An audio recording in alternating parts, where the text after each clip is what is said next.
Um, my first comment to all of you will be to recognize and thank Mr. Noyer for being here and the Fundación del Pino to have organized this speech or this dialogue, because it's a little bit unusual sometimes to participate in this type of debate. Normally there is a speech of someone appearing all of a sudden in Spain and giving us some lessons about what we need to do, how we need to understand topics. But this is not the case. I think Christian Noyer has been very close to many developments in the European Union, very close, and we will discover that in a while, of many ideas that we have shared between France and Spain, and has played a major role. He has been a very extremely helpful friend of Spain in many moments of our recent history, and so we are really very fortunate to have this dialogue with him. But my first question to Mr. Noyer will be, on a personal note, how do you feel being in Madrid? Well, first, I'm really happy to be in Madrid. I love this city. It's one of the cities, I think, very vivid living in Europe, and coming from Paris, when I mean what I'm saying, and I've been living in other cities for a few years, and it includes Frankfurt. I really love being in Madrid. I'm very grateful to the Foundation del Pino to have organized that and send me the invitation.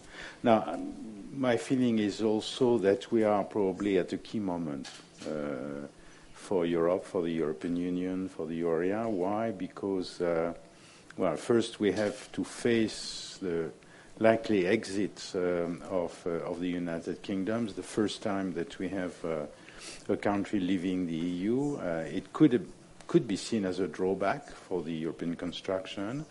But at the same moment, we have had unexpected, at least by the international observers and markets, developments in the political area, and that is true especially in France, because we have just elected in France a president who made a campaign very pro-European at a time where there was a general feeling that the Brexit was the start of the dismantling of the EU. We had fantastic articles.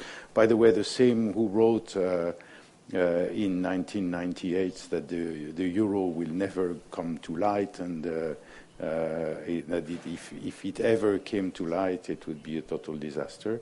But nevertheless, pro-European, very pro-European campaign, very pro-reformist campaign, at odds with all the so-called populist movements we've seen in Europe. And these coming after after the elections in the Netherlands, I think the ingredients are there, and hopefully will be totally there after the German elections to kick up a new start of the European Union. I think we need to do that. We need to seize the moment, and so that's for me an additional pleasure to have the opportunity to discuss that with Spanish friends. Thank you, Vicente. But when we chose the title of our conference, explicitly we referred to refund, reform, or reinforce. And those terms, as you know very well, are not the same. You may be very pessimistic about what is happening in the European Union, so you would like to refund the whole thing, to restart again. You may be cautious about what is happening, and then you will have ideas to reform some elements of the European Union. Or you may be really pushing forward, thinking that this is probably a key moment, and then you would like to reinforce. In what group do you position yourself on those three ones? Clearly, in the third group, I think we should not consider that what we have accomplished so far is not good, is negligible, did not tackle the issues. I think we created something which is fantastic, which is a very original construction. We started with the economy. It was the the concept of the fathers, but the concept of the European fathers, Monet and others, was really start with the economy and then have closer links and at some point strengthen other parts of policies and include the path towards more political union. So the whole concept, I think, was valid, but we should not stop in the middle, because stopping in the middle leaves problems open. But it has been a fantastic success. I mean, the first and foremost objective to make war impossible in Europe after what we had known before was completely reached.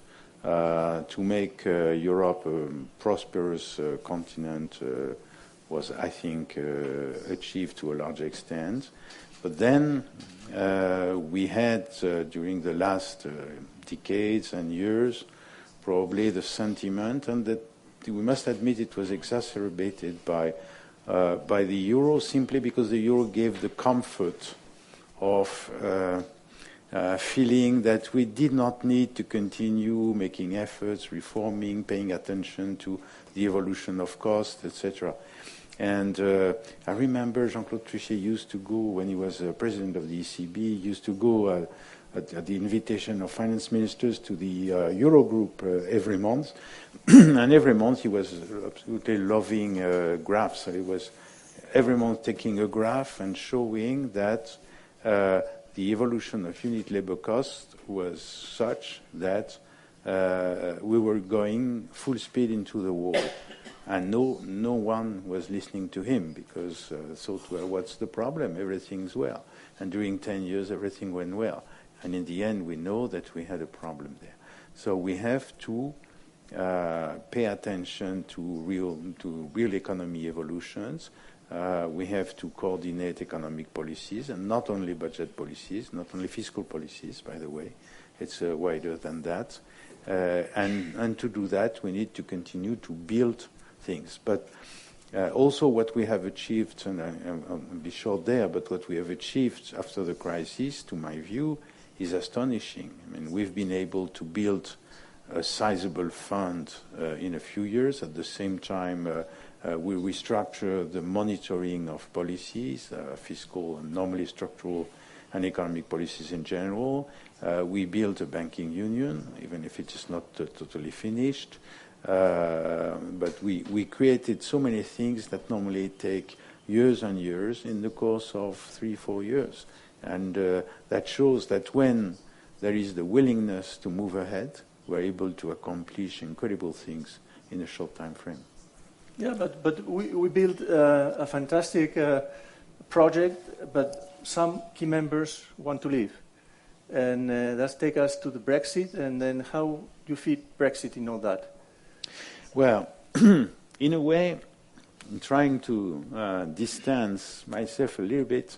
I mean, there are positives and negatives. I'll start with the negatives. First time since 1954, when we started everything, and we had the steel community at the time, that we have a member wanting to leave or deciding to leave the union. So in a way, it's terrible, because we should ask ourselves the question: what went wrong? And many observers considered that it was the beginning of the dismantling of the EU. But we should try to see the positives. And to me, the positives are of two kinds. I mean, I have many good English friends, and I do regret that they leave. But this being said, there were two problems with the UK. One was that they had decided not to adhere to the euro, and they had a permanent exception clause. What that meant was that there was structurally a difference, even in the long term, between the EU and the euro area. And many problems that we cannot tackle, to me, are due to this difference between the two concepts. when we are told you cannot have a monetary policy if you don't have a fiscal policy, so you should do more with the European budget. Okay, but the European budget is the EU budget. And for those not members of the euro, and who will never be members of the euro, it's a problem. Now the situation is clear with the UK exiting. We have the two concepts in the long term should be identical, because except with the exception of Denmark, but which is in fact so much linked to the monetary union that there is not much difference. All countries are either members of the EMU or committed to become members of the EMU when they meet the criteria. Some of them are playing around to put that into the future because there are political problems at home, but in principle it's the same. It should be the same concept at some point in the future. So that's the first issue that is solved. The second positive I see is that the British never totally adhered to the concept of a union moving towards some form of political union, whether it will be in the long term a true federation or a confederation or a new concept, even a bit weaker. But the idea that we will have more than simply a single market and an economic playground is shared by many countries, was not shared by the UK, or only by a minority in the United Kingdom, even in the camp of the pro-Europeans. So that will clarify and hopefully facilitate the acceleration of the construction of the European Union. But let's stay for a while in the Brexit. I imagine that in the coming years, the European Union has to do two things then. One is to establish a new path for the current members, and at the same time negotiate something strange with one of the partners who is leaving. So that divorce should mean something in terms of policies or adequation of that member to a new reality. Are there costs or elements there that should concern us and that even can have a very negative effect on us? Well, for me, of course, there will be complications of several kinds. First complication is that at a time where we should, when, as I said, I think there is an opportunity to accelerate, to take new initiatives, to make strong progress. I think there is an openness in several countries. It's certainly the case in Spain. I think it is going to be the case clearly in France, and I expect it is the case in Germany. We always have the feeling that the Germans are reluctant for some kind of progress. On the other hand, they always took the view that monetary union and sharing economic and finance could only work in the long term if there was more political unity. So I think if we take them at their word and we tell them, okay, let's build new things together, we can hope to have a positive reaction. So we should do that. At the same time, we will spend millions of hours of politicians and political responsibles and civil servants simply discussing the Brexit because there are so many things to negotiate. So that's a complication for sure. There are also other problems, and I see myself personally more problems and more risks in the trade area than in the financial area. In the trade area, we are very integrated. We have value chains which are largely integrated in different domains. It's well known for aeronautics, but it's true also for pharmaceuticals, chemistry, electronics, and in some sectors of the processed food industry. To take my favorite example, today the fishermen of Spain and the Spanish and French fishermen have access to the British waters. They go there, they fish, they take fish, and they go to British harbors, they disembark the fish goes to plants that process and pack it, and then the fish is re-exported, for instance, to Germany.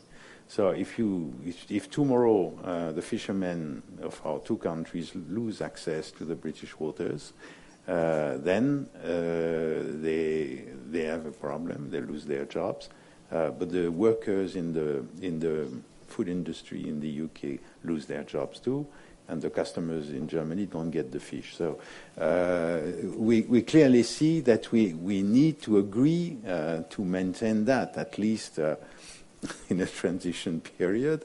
Otherwise, there will be disruptions. And that is a very tiny example, but there are millions of examples like that. So we need to find a way to continue that. And it's complicated because the single market means basically single regulation and single judiciary system. So if you want to have a free trade agreement, which is something probably everybody wants, free trade agreement, to me it takes 5 minutes to agree on putting custom duties to 0. That's easy. You have people of goodwill, common interests, no issue. Okay. But then you've done one part out of a million of problems solved, because then the real issues start. That is, how can you accept that products come freely into your market without any control if the norms and regulations can diverge?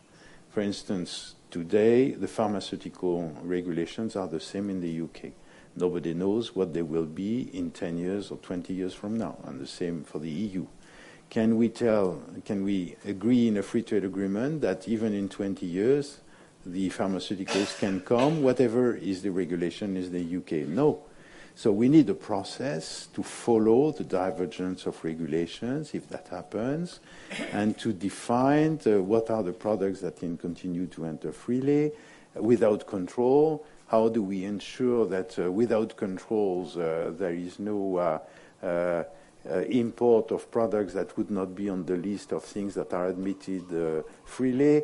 So it's so complicated because you have to do that in all domains, all the types of products that, well, with Canada, which was to me a relatively easy problem, it took 7 years to negotiate. With Switzerland, which is totally inside the European Union and the euro area, it took 10 years and 100 or 120 agreements, sector by sector. So it's a huge thing. So it probably will take, even if we start with the same regulation, the problem is what happens in the future. So it probably would take, I don't know, I might be wrong, but it might take 5 years, 7 years. On top of it, we have to renegotiate with the WTO, all the WTO members. We have to renegotiate with all the countries, not only Canada and Switzerland, but Korea and a few others, with which we have bilateral agreements between the EU and that country. We have another of my favorite examples. We have an agreement with Korea. In this agreement with Korea, one of 1,000 different topics is there is a quota of beef, Korean beef imported in the EU. 80% of the quota goes to the UK. Now, what do we do? Do we share that quota? Eat a lot of beef. It's a lot of beef, but I mean, if they say okay, we continue to take 80%, then we can solve the problem. If they say no, we want to have a separate agreement, we shall see. So we need to renegotiate 2 agreements with Korea, and that cannot be done in a few days. So all this to show that there are huge problems involved. It will take time. So we need to find an interim agreement. And the interim agreement is more or less probably a sort of customs union that would be accepted by the WTO, and probably means that the UK would continue to follow the EU rules for a number of years. And I'm not even talking of the European Court of Justice, so which is normally what should happen with a customs union. So you see that it's very delicate and it's of huge importance. For me, it's much simpler in the financial sector. Okay, we'll touch on that. But that means, for example, that you think that in Spain there are a lot of sensibility put on the idea of us losing British tourists or our vegetables and fruits not going to the UK market and things like that. You think that there will be some sort of arrangement of a long transitional period that will be found, which is going to be complicated anyway, which might at least solve partially the problem, and it will take us, I don't know where, because at the end, as many journalists say, Brexit is Brexit. No? Yes, I have difficulties to. I think we of course we will need to find out the appropriate agreements. I hope at the level of the European Union, when there are a lot of citizens of each country living in the other one, and it's clear for me that I do not see how the British tourists, because of Brexit, who stop going to Spain or to France, the Riviera, the Southwest, or Brittany, because they are not going to. Not all of them are going to change their destination and go north. They like south. They're not all going to go to North Africa, especially at the moment, and already some of them go far abroad, but I don't think they will change basically their habits, and I do not see the big change that it may mean. But we have to make sure that practical problems are solved. For instance, today the access to the health system in each country is easy, is automatic, is well covered. So we have to make sure that it continues. But I don't consider that it's a huge problem. But it's part of the issues to make sure that we can handle. That's true. Okay, Mr. Noyer, let's switch a little bit now to France, because probably for most of the people that are here, maybe for everyone, what has happened in France is like a miracle. We live from Spain. The first impression was that it was much more important what was happening in France for us than for you. That was the initial impression, is that because if something wrong happens in France, we are dead. We return to the idea of the Pyrenees, and the alternative look terrible. And then all of a sudden, this young politician appears and is going to gain with a vast majority, and is going to be probably the most pro-European parliament ever in Europe. And is this a miracle, or are we dreaming? Or no, I don't think you're dreaming. Of course, there was a success. There was a combination of the talent of the person and of the. But don't tell me you expect that 1 year ago. No, I didn't expect that 1 year ago. But 1 year ago, I thought that the concept had the chance to run. There was another man in the who had more or less the same kind of idea, who was Alain Juppé on the right wing.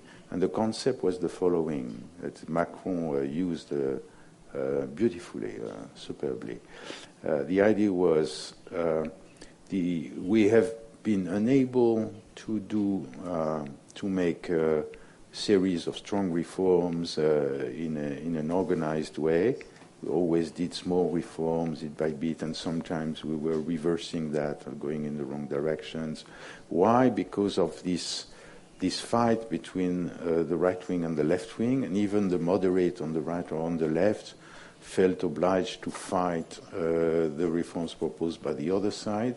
And given the tendency in my country, to be, we remain revolutionaries since 1789, so sometimes we like to demonstrate. And so it has happened, it has appeared to be impossible to make strong reforms. What the Dutch have been able to do, for instance, by agreeing on some basic things. The different parties agreed at a certain point on certain reforms that would not be disputed by any of the parties, and then they can have differences on other things, but there is a basis for a good governance of the economy. We are also very bad on that. But the idea was, let's try to have a sort of centrist majority with people coming from the right and from the left. Now, it's exactly what Macron is about to achieve, and that means that he will be able to make reforms that will be supported by politicians from the moderate right, politicians from the moderate left, and this is probably something that will be much more stable in the future. So I think that's the basis of this miracle, plus the talent of a man who was young and was able to revive some dreams, and you need dreams to be enthusiastic about votes. There was a fatigue with the old political parties and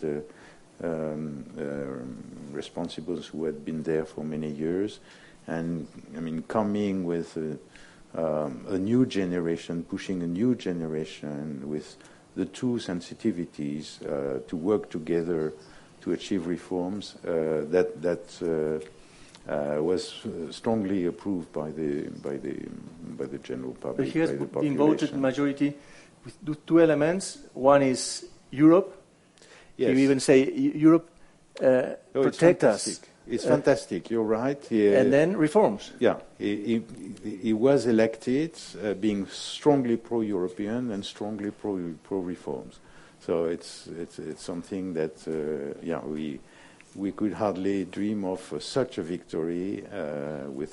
I thought personally that we would go in that direction, but such a strong backing is wonderful. Fantastic, and I'm sure you have had already some insight on what could be the first steps taken by the government in the coming months. What is your perception about what will be the approach?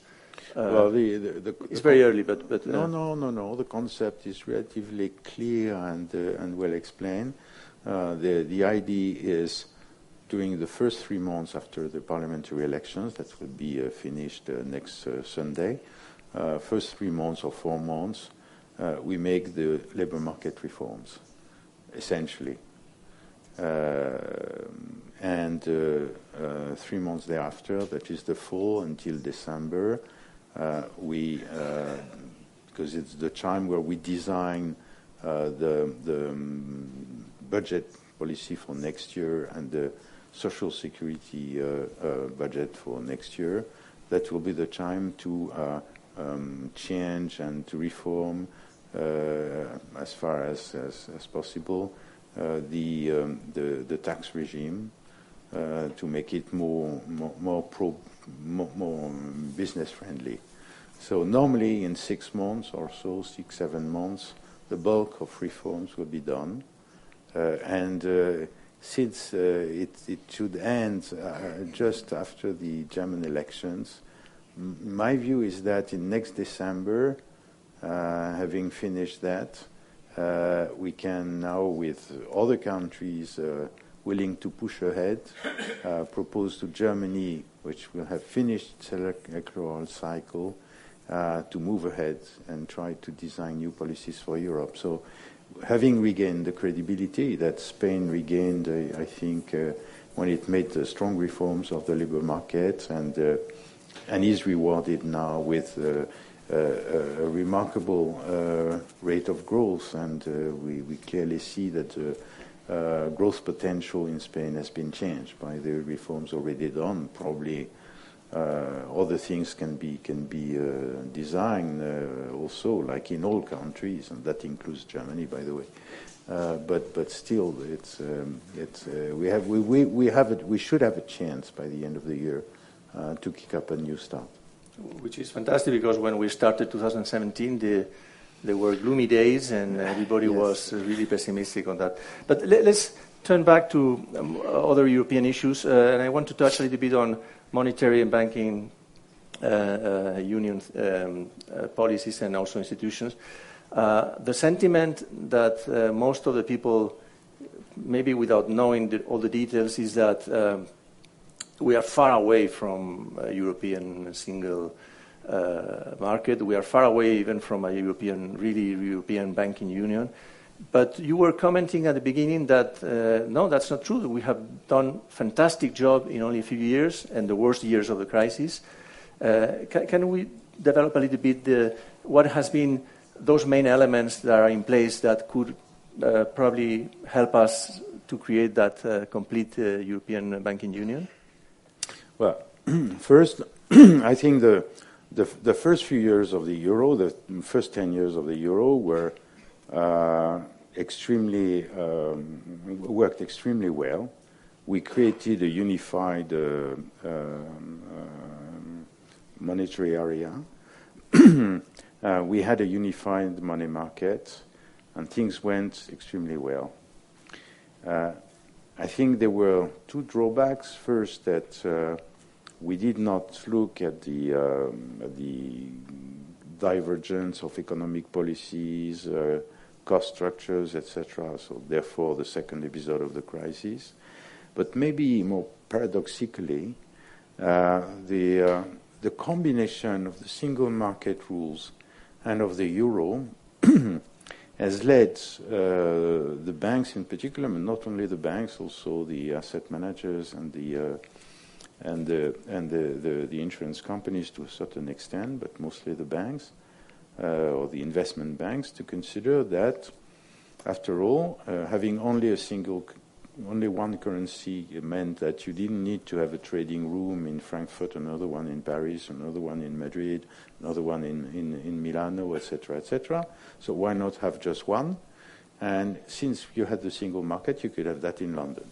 So we lost what we had 15, 20 years ago, that with a hyper concentration in London, meaning that we were the only monetary area without a financial place, without a clear, without many of the aspects of that you normally find in a financial place.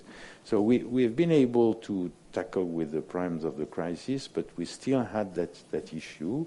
And we saw, for instance, in 2011, that the decisions taken by the regulator in London or the managers of the infrastructures in London were not taking into account problems of financial stability in the EU area. In short, to make a long story short, it was not their mandate or their preoccupation to know whether the EU area would explode. At the peak of the crisis, their problem was to safeguard the safety of the City of London. We cannot live with that in the long term, and now the Brexit will clarify that. We need to have the major financial activities, at least the critical mass of those financial activities, under the regulation of the EU, under the supervision of the European agencies and of the ECB, and be able to take into account all aspects of our financial stability when there are decisions taken by authorities.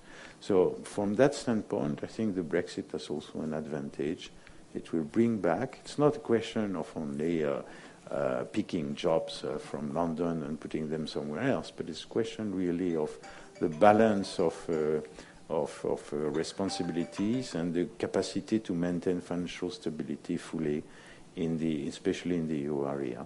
So I think that should happen. It should happen simply because it's not the Europeans that will exclude the UK from the single market. The single market is basically a single regulation, a single judiciary system, and on top of that, the four freedoms and a good contribution to common costs, and that is contribution to the budget. But the basis is really regulation and judicial system. When you decide to get out, you decide to get out of the single market. It's as simple as that. And therefore, and all the big international banks and insurance companies have started to understand that. The banks are well advanced. They will move what is necessary to serve the clients in the EU, and they will move what is necessary to ensure the risk control and the compliance of those systems, the trading related to those activities. They will move a sizable part of the management of funds, because that's the logic of the EU regulation, and they will move also the provision of insurance to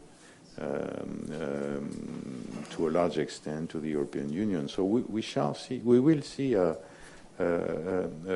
sizable change in the way financial activities are organized, and I think London will not disappear. It will remain a very important financial place, a global financial place, but we will regain, I think, the more capacity to fund the economy, to provide the appropriate services, to ensure financial stability. So I think I'm rather positive on what will happen. Okay. I want to touch on some of the critical things that have happened in the banking system in Spain in the last 2 weeks. But before that, if I understand correctly, there is an issue about the European monetary market, the money market in Europe, that has been lost in the last years and has not been recovered. And also there may be an issue about how the ECB was conceived and has been working. Are those elements that should be improved or changed or? Yes. There are things that, I mean, when I said, for instance, we've been able to build a banking union very quickly, that is partly true. We've built the first pillar, the supervision. It starts to work relatively well. To my personal preference, it's a bit too centralized, and the ECB should be rather like the Fed in Washington in monitoring, giving instruction to all the local supervisors. But whatever. The first pillar is starting to work relatively well. The second pillar, the resolution, apparently can work when it's allowed to work. And Spain gave a fantastic example, I believe. We need the third pillar, which is really in the making, but at a very early stage, with a long-term view, that is the deposit insurance system. This scheme we need to develop more rapidly. So this is one of the things we should develop quickly and reassure everybody that it's not at all the objective of transferring money from Germany to Greece. That's not the issue. But we need to have a system that really gives confidence to all depositors and therefore avoids increasing tensions in periods of when there is an accident or in periods where the country is under pressure. There are other things that we lost, as you mentioned. Personally, I'm shocked that during the first 10 years, we had the totally unified money market. Then we had the crisis, and then the regulators and the deposit insurance scheme started to say, you cannot use the deposits made in country X to transfer the liquidity in country Y, which means that the money market does not work. If you cannot... So the banks started, and it's more than simply the difficulty of moving liquidity from Germany to Italy, for instance. It has proved impossible at some point to move liquidity from Belgium to France, which is, quite amazing. And the banks who wanted to do that and could not had to move the assets the other way. Which solved the problem, but still it's unbelievable that we cannot have a unified money market when we have a unified a monetary union and a single monetary area, and we're supposed to have a banking union. Doesn't make sense. I think the ECB should do its job and ensure the reunification of the money market as soon as possible. It's really a matter of urgency, and all those sort of things have to be fixed quickly. Okay. Let me touch, as I was telling you, on one topic that has been very important in the last days, which has been the resolution of Banco Popular. And I want to have your views about what happened. But at the same time, let me throw you three comments that are very popular comments and that entail some criticism. The first thing is that probably we were not part of the European Union, banking union. This would have never happened. We don't tend to kill banks that way. So we have had other problems in the past, and there's always a way to find an excuse to leave the bank or protect the bank, and that has happened because there is a European Union. That's my first comment. The second comment is we resolve banks. Italians put public money on the banks and save the banks. That's the second tough comment. The third comment could be Banco Popular has always been a fantastic bank, recognized by being one of the most efficient banks in Spain. And even in the last stress test, they proved to be with a fantastic level of solvency. So the rules we have been applying do not work. Only some weeks ago, it was solvent. All of a sudden, it has been resolved. This is part of popular thinking and sometimes political thinking also in Spain. What are your comments? It's a difficult one. I'm sorry for that. No. It's a difficult question, but it's a very interesting question. And of course, I do not know all the details of the situation of the bank, how the operation was exactly managed. For instance, why is it exactly 100% of the equity that was needed, and neither 99% nor 101%? I don't know. Equity plus the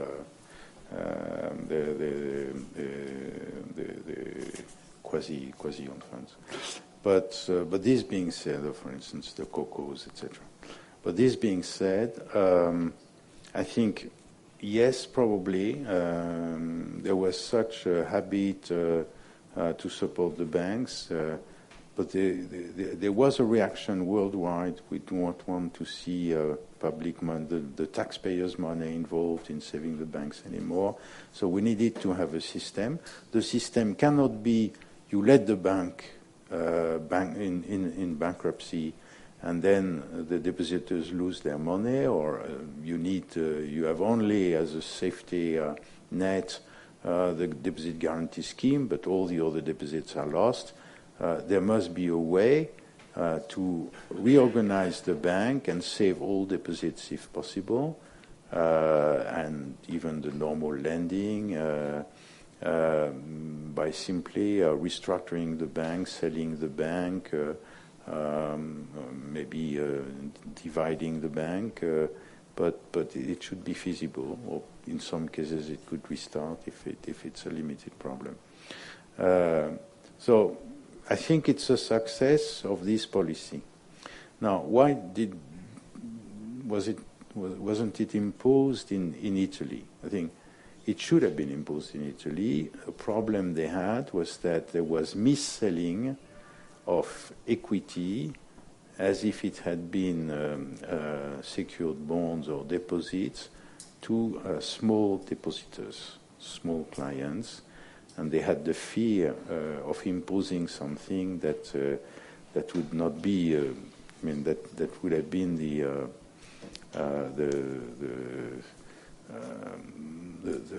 knowledgeable shareholders, as we can expect in a bank, but ordinary depositors. But this being said, it should not be an excuse. First, I think those who did the mis-selling should have problems. We should not let them go, because this is unacceptable in the long term. So some reaction should be done. I don't know if this is a criminal investigation or simply a civil litigation, but it should be looked after. Second, I don't think that MP Monte dei Paschi di Siena should be allowed to continue as before. it has to be restructured. And public money is step one. But there should be a step two where you restructure the banks, you cut or you sell it, so you resell it to an investor, to another bank, or you cut it in by half or by a third, and you sell it to different banks. But it should not be allowed to continue like that. Otherwise, it's the principle. And it should be an exception. That is, if there are other problems in Italy, I have no idea whether there will be, but they should be treated with a normal resolution scheme, and that should be made clear, absolutely clear to the Italian authorities. Now, your last was question the relation between the stress test passed by Banco Popular and the problem that maybe not many people understand is that the stress tests are a way to see what happens to a bank in case of a shock or a certain degradation. So if you take the situation of the bank as it is assessed at a certain moment. But I come back on that. And then you say, okay, suppose we go into a recession. Suppose there is a change in the exchange rate of 20%. Suppose we have this or that. What happens? And is the bank able to resist? If there is a recession, the amount of non-performing loans increases. Is there enough buffers and capital and provisions to be able to handle that? And we see it's a test of resistance to a certain evolution. But if the situation at the beginning is not what is published, what is announced, if there are more problem loans that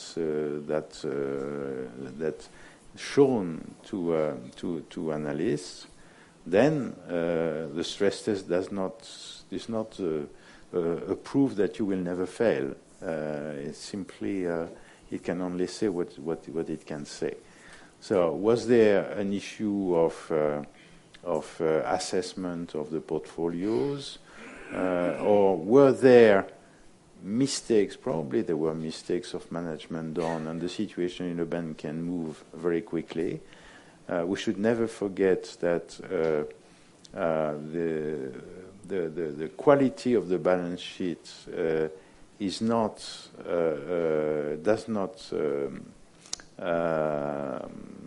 protect fully against the bank run. If the confidence is lost because of bad communication or mistakes in communications, let's say, and managerial mistakes, if there start to be a move of depositors outside and the loss of liquidity, then it can go very quickly, and you can fail because you lose your liquidity, and you try to counter the liquidity. You start to sell assets at a price which is not the optimal price, maybe, and then very quickly the quality of your balance sheet is moving down, and you can lose part or all your own funds very rapidly. So all this has to be taken into account, and it shows, by the way, that having put also an emphasis on the liquidity rules for banks, maybe not enough again, but we have to look after that and draw lessons. But that was an important part of the reforms of the banking regulations. Do you think, and that would be my last question on this topic, do you think that the perception about the Spanish banking system or the Spanish banks is going to suffer internationally because of this element? Or you think, on the contrary, that this is something that could happen and it's a proof that the system has worked? I don't think so. I think it proves the system has worked. And the capacity of the system, I mean, to make a resolution in a couple of days and find a buyer and start again and accept shareholders and holders of cocoa bonds, but otherwise nobody lost, whether they are depositors or bondholders, clients in general, and operations continue as before in a new framework. That is perceived outside as extremely positive, and I think very rapidly that will be rather an asset and a demonstration that the system is resilient. At least that's how I feel it. Okay, I want to give the floor to people and ask you a question, but let me ask you probably the last one, referring to the steps to be covered from now on. And I would like to have your opinion on 3 topics. One, if it's possible, and when and how to create a unified guarantee deposit scheme in the European Union. Second, so many comments have been made on the capacity of the Union to have a sort of economic minister or treasury or some sort of Eurobonds being issued. How and when this can be tackled and approved or launched or work out. And finally, what are the last steps for the European Union, banking union, that can be taken in the coming maybe 1, 2, 3 years? Well, I think the deposit guarantee scheme is something that has been clearly foreseen, designed. Simply, the decision was to build it in so many years with so many precautions, so many steps, because there was the fear in countries which had, well, let's say things clearly, the countries of the north of Europe, Germany, but also the Netherlands. I mean, in the Netherlands, the taxpayer paid a lot to save the banks and to repair the damage done in the first episode of the crisis. And they were afraid to have to pay a second time for the south countries. So as long as we could not prove we had fixed the problems, mostly, it was difficult to convince. From that standpoint, by the way, what is happening now, in particular, the story of Banco Popular shows that, I mean, really the deposit guarantee scheme is the last resort. But normally, if the supervision is well done, if the banks have been restructured, if there is enough capital everywhere, the likelihood that you have to tap those systems is extremely small, very remote.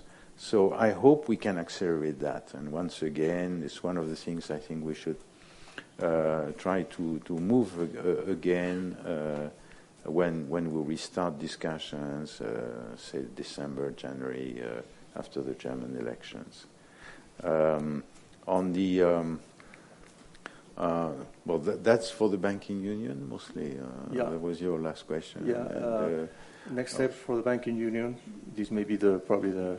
That's what we should do, I think. Yes. Okay. The other question was more in the economic field. Yeah. Well, the idea of treasury, European treasury, mutualization of bonds. I think what we should try to find out, because when we want to start a new domain, there is always the fear of certain countries that in the end what is asked to them is to sign checks. So we should try to avoid signing checks for the others, and it's always difficult to start like that. So my hope is that we can find ideas to foster the development of, even if it is very modest at the beginning, but the organization of an institutional framework with something precise to do that would be of common interest, for instance. And we had opportunities in the past to discuss that together, but if we were able to say, look, we're going to decide on a number of pan-European investment projects which are infrastructures necessary to enhance the growth potential. And then for that, we need to we need to build up a fund or a system that will be able because it's long-term investments with a certain return, so it doesn't make sense to have only current budget money, but we could borrow and reimburse. We could start to build a system, and we will borrow together. So that's the euro bonds, but with the euro bonds, we will also make new investments in Germany as much as in France or in Spain. So I think the way everybody will look at that will be different, and we'll build something together with joint liabilities and with the hope of a return. It's not simply money for current expenditure, but it's money for the future, for investments, for our children, etc. If we are able to design something like that, then we can start to discuss about an institutional framework, probably, Ministry of Finance. For me, one of the issues, once again, will be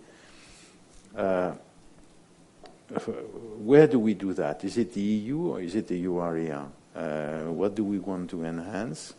And if only for the euro area members having some sort of finance minister is acceptable, then we would need to have something on the parliamentary side. And I tend to think myself that perhaps the good concept would be a subset of the European Parliament for the euro area members to be able to vote on projects. There can be other concepts, but we need also to take on board this democratic participation in the form of probably the European Parliament or a subset of the European Parliament. Okay, we're going to give the floor to the public. Una de las normas de la Fundación es que en este tipo de jornadas es dar la palabra al público, con lo cual...